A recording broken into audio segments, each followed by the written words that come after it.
Tonight, it seems like the sky is bursting with stars, twice as many as Brad can remember.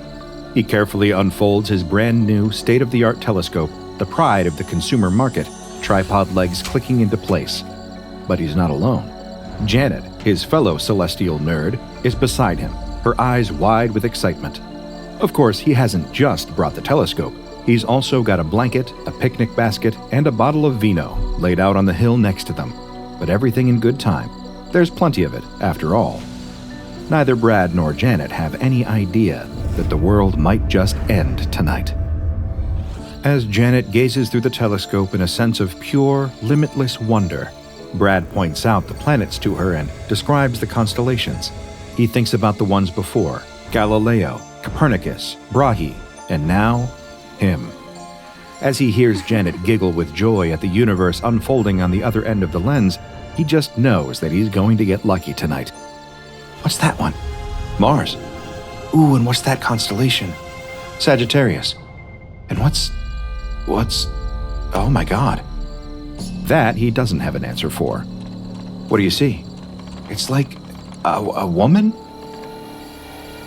A constellation shaped like a woman? Could be Andromeda. They call that one the Chained Woman. Or maybe Cassiopeia? No, it's not a constellation shaped like a woman, Brad. It is a woman. He wonders at first whether he's having a prank played on him, but Janet's never been that type. She steps back and he leans into the eyepiece, expecting to have some reasonable explanation for what he's seeing. And then he sees the woman. It's completely impossible, and yet it's there, before his eyes, 0.000 kilometers from the south polar region of the solar photosphere, locked to the rotation axis of Sol. A woman with coal-black skin, covered in strange golden symbols all over her body. Too clear, too perfect, to be some optical illusion or smudge on the lens. There she is, strange, but undeniable. I guess that is a woman. This is new to me.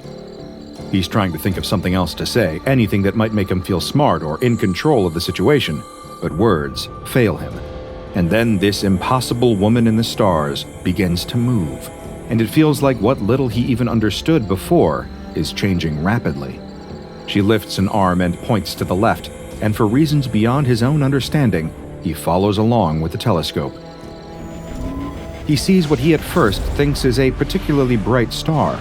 Maybe this means he's about to get a wish granted? Then he looks a little longer, and his astronomical knowledge comes in clutch in the worst way. That's no star. It's an asteroid, a huge one, from the level of visibility on his telescope, and it's getting closer to Earth by the second. He steps back from the telescope. Oh God, we're in trouble. Janet's heart rate spikes. What's happening, Brad? Do we need to run?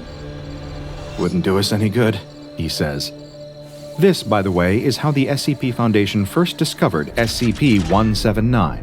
While Brad and Janet huddled together on the hill, coming to accept that this may be their last night alive, the Foundation sprung into action. It just so happened that they'd been combing the sky at the exact same time and spotted the mysterious being, and more importantly, what she'd been pointing at. She alerted the Foundation to an imminent, world-ending threat, and just in time. They were able to activate the building-sized proton cannon underneath their classified facility in Groom Lake, Nevada. With a single blast, it blew the asteroid into smaller, more manageable chunks. At that point, smaller orbital cannons with dark matter weaponry mopped up the rest. This would be the first time that SCP-179 saved all of our lives, but not the last one. Before we continue to the most classified elements of the file, I have some extremely important information that I need to share with you post-haste. If you're not a member of the DrBob Patreon, then you're missing half the fun. Junior researchers on my Patreon unlock some incredible benefits that you won't see anywhere else. You can vote on the anomalies that I cover in my next videos. You can see uncensored versions of the videos that big YouTube makes me redact. And you can even get behind-the-scenes goodies like concept sketches. In exchange, you help me continue my investigations and keep the quality exactly where it needs to be. And for that, I would be eternally grateful. Now back to the files. Here's where it gets juicy. From decades of consistent observation, the Foundation has been able to ascertain consistent facts about the humanoid entity known as SCP-179. She seems to be a human woman of unknown ethnic group, somewhere between 20 and 40 years old. Why such a large variance? Because her skin is either comprised of or covered in an unidentified matte black material that protects her from direct exposure to solar rays and the related radiation. Her hair is made of an unknown material, but is approximately 34 kilometers long and is always flowing in the solar winds. What's caused a considerable stir among semioticians and memetics experts at the Foundation are the golden markings or tattoos present across the entity's body, all of which seem to be very specific alchemical symbols. She has the symbol for gold on her forehead, just below her hairline, the symbol for Mercury beneath her nose, encircling her lips, the symbol for copper on her shoulders, an image of a human heart painted over where her heart should be, the symbol for iron on her upper abdomen, and tin on her lower abdomen, and the symbol for lead around her pelvis. Whether this is the result of some alchemical ritual performed to summon or bind her in the past is a possibility that Foundation researchers are still looking into. A woman covered in strange alchemical symbols floating in deep space, bathed in solar radiation but still, against all odds, alive, is certainly an interesting prospect. But it's not why the Foundation has taken such great interest in SCP-179, or Sauelsuesor, a name that we became aware of. Well, I'll tell you that in good time. Put simply, SCP-179 is the greatest living warning system for anomalous and high-level threats coming towards Earth from the wider galaxy. The entity is sensitive to all radiation in the electromagnetic spectrum. She is also capable of communicating telepathically through all known human frequencies, including radio, as well as an understanding of human body language. What this means in a practical sense is that when a threat is approaching the planet Earth, this remarkable being will simply point to it. Normally, she will do so with an arm. If there are multiple threats, almost always apocalyptic in nature, approaching Earth at once, she'll use multiple limbs.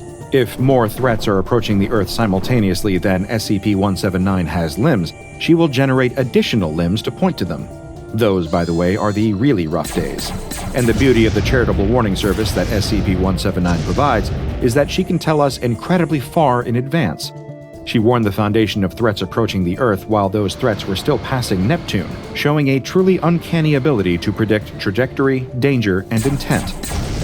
Of course, I've managed to pull up the files on a few notable instances involving SCP-179, just to put into perspective the degree to which we owe this benevolent and mysterious anomaly all of our lives.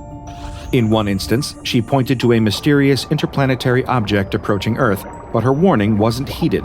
As a result, it collided with an Earth city and expelled a large amount of dangerous, anomalous mucus that caused almost 2,000 deaths and extensive damage to infrastructure.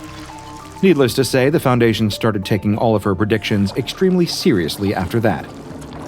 In another incident, 179 pointed to an artificial device that later struck the ground in Auckland, New Zealand. The device split into a series of hostile autonomous robots that began attacking and, in some cases, killing any people they encountered. It took several mobile task forces to subdue them, and they were only able to respond so quickly because 179 gave them the exact trajectory of arrival. And in several instances, the warnings of SCP-179 have helped predict and intercept the arrival of hostile extraterrestrial battlecrafts. The Foundation has been able to head off what could have otherwise been full-scale alien invasions, ones that likely would have destroyed the veil of normalcy, if not the entire human race. Even when you think you understand an anomaly, layers can still peel back, revelations can come to light, and everything you thought you knew could warp and expand in unimaginable ways. This occurred for SCP-179 on October 16, 2003, when she seemed to notice the high-powered telescopes carefully observing her, and against all previous reasons, began to speak. The Foundation soon dispatched a probe that would allow them to communicate back, as well as a member of their French division, Dr. Graham Torres, because, for some reason, she speaks modern-day French. She first said a simple, "Hello," followed by a pause as Foundation staff scrambled to form some kind of understanding of the situation. She then said, "I'm the lookout. My name is Sauelsuesor. Do you like my brother? I like him too. He is big, so big, and so very warm." During this period, the ground team was still struggling, and Sauelsuesor seemed to notice this, saying, "If you want to talk to me, please use your satellite to weave talk to me. It'll be easier than coming here, probably." So that's exactly what they did. Once the system was in place, Dr. Torres again asked for confirmation of her identity, and she replied, My name is Sauelsuesor. I am the lookout. I behold. I often see. I often warn. Almost always when I have to. That way, there is further life. Torres replied, What do you mean, the lookout? She just smiled sweetly and said, It's me. Torres asked, We've noticed the significance of your movements. Who do you report to? To those who know where to look. To you.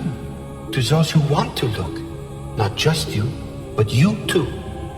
Not necessarily all that helpful, but a good confirmation nonetheless. There was still another thread in all this to unravel, so he asked, When you say brother, are you referring to the son? He is my brother, Sauel. He warms me up. He is carrying fire and loving light. He caresses me with his arcs and his voice and renews me. He is the source of all true light. He is your source. When Torres asked where exactly she came from, she gave the cryptic answer that she was once from Earth. But when asked to explain more about the nature of her origin, she flatly refused, smiled, and curled herself into the fetal position while floating in the stars. Torres said, We would like to know more about you. Why not tell us? I am sorry. I won't be yours. I can't belong to any one person. Hoping to win her as a more active ally, Torres said, The Foundation's work protects all of humanity, all life on Earth. Don't you find this work of the greatest importance? Yes, I am doing it. Look upon me and know. Frustrated but undeterred, Torres shot back with, If we have understood your capacities correctly, we believe you could do far more than that. Sharing all the information you have, not just about the dangerous threats against humankind and Earth, could be of great benefit to all parties involved. Sauelsuesor would have none of that. In a voice of absolute authority, she said, I am too big and you are too small. There is a sea of nothing and islands of light. I am their shore. To you come the monsters, the pounding fists of void, the longing gods beyond our knowledge. I am the lookout. I see the ripples in their wake. You want me to pledge my side no to you, only to you, so you, only you, can be greater. Even if you find, restrain, defend, you want me to be yours. That is not why I am here. There are others I assist, others I warn, others beyond your thin walls of grey, dry paste rock, others beyond the reach of your weary satellites, others beyond the home, our home, others I know, others I love, others you won't care for, others that came before, and over all, others beyond the little walls of rules and bone and laws and flesh and memories and oaths you build around yourselves until you don't even remember them. Others I love dearly, and yet only my brother is an equal to me. Naturally, there was one part of that gave Torres pause. Excuse me, I don't understand what you mean by others. Could you please explain yourself with other words? Sauelsuesor simply smiled and said, But I have no words left. And in that, it appears she was truly being honest. Any attempts to communicate with her after this incident were met with failure, both from the Foundation and from other groups of interest attempting to curry her favor. She also hasn't made any additional movements nor any indications towards further interstellar threats. She just floats there, in the dark womb of space, basking in her brother's light and warmth. Once, SCP-179 was given the Safe Class, thanks to its fixed and seemingly inert nature. However, when the Foundation realized that Sauelsuesor was pointing out oncoming threats, she was instead reclassified to Thaumiel, a rare esoteric containment class for anomalies that assist in the containment of other anomalies. Due to its position far, far away from Earth, she's almost impossible to reach for both the Foundation and groups of interest, so no physical containment methods are required. Instead, containment resources on the SCP-179 case are devoted to a mix of observation and omission. Disinformation campaigns are conducted in order to suppress any stories from hysterical people who claim to see a woman covered in alchemical symbols floating out in deep space. The Foundation has also been working to dissuade NASA and other space agencies from sending out any probes or expeditions to the area of space where Sauelsuesor resides. After all, we'd hate to frighten her away and miss an important message. Personally, I'm sure that she'll speak to us again someday. But when that day comes, whatever encroaching threat encourages her to use her voice once more, well, who knows if there will be enough of us left to even hear what she has to say. And if you want to keep the DrBob YouTube channel from encountering any apocalyptic events, the best thing you can do is like this video, leave a comment, and subscribe to the channel so you never miss another fascinating investigation into the anomalous, such as the Starving Skeletons, SCP-2863, Gashadokuro,